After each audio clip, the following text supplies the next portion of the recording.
Baspa supremo Mayawati ने लोकसभा चुनाव में अकेले मैदान में उतरने का ऐलान किया है, जिसके बाद इंडिया गठबंधन की राह मुश्किल हो गई है। कांग्रेस लगातार बसपा को साथ लाने की कोशिशें कर रही थी, लेकिन उनके ऐलान ने विपक्ष की कोशिशों को तगड़ा झटका दे दिया है।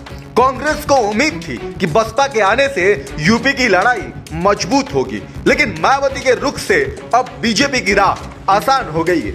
वो कैसे, पूरी खबर रिपोर्ट में देखिए।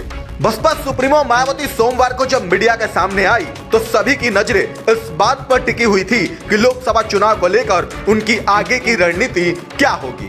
कयास इस बात के भी लगाए जा रहे थे कि मायावती इंडिया गठबंधन के साथ जाने का फैसला कर सकती है।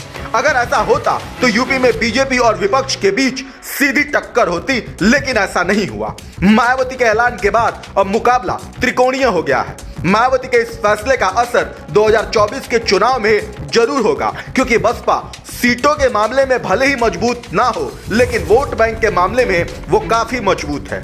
बसपा का एक वोट बैंक है जो हमेशा साथ दिखाई देता है। आंकड़ों के मुताबिक साल 2014 के लोकसभा में भले ही बसपा एक भी सीट न मिली हो, लेकिन पार्टी को 19.77% वोट मिला, जबकि 2017 विधानसभा चुनाव में बसपा को 19 सीटों पर जीत मिली और 22.23% रहा। इसके बाद 2019 के लोकसभा चुनाव में बसपा ने सपा के साथ चुनाव लड़ा और 10 सीटें मिली और सिर्फ 38 सीटों पर चुनाव लड़कर 19.26% वोट पाया, जबकि 2022 विधानसभा चुनाव में बसपा को सिर्फ एक सीट मिली और वोट बैंक 12.88% रहा। इन आंकड़ों से साफ है कि मायावती भले ही सीट जीते या ना जीते, लेकिन उनके पास इतना वोट है कि वो लोकसभा चुनाव की तस्वीर बदल सकता है। अब जब मायावती अकेले चुनाव में जा रही है तो फिर इसका सीधा असर यूपी की राजनीति पर पड़ेगा।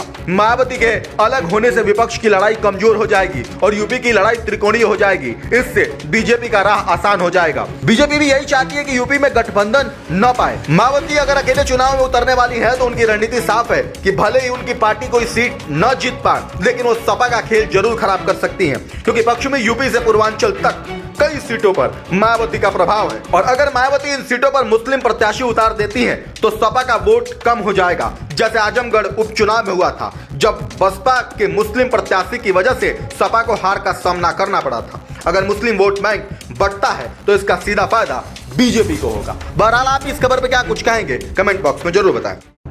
वीके न्यूज उत्तर प्रदेश उत्तराखंड, सच का सारथी।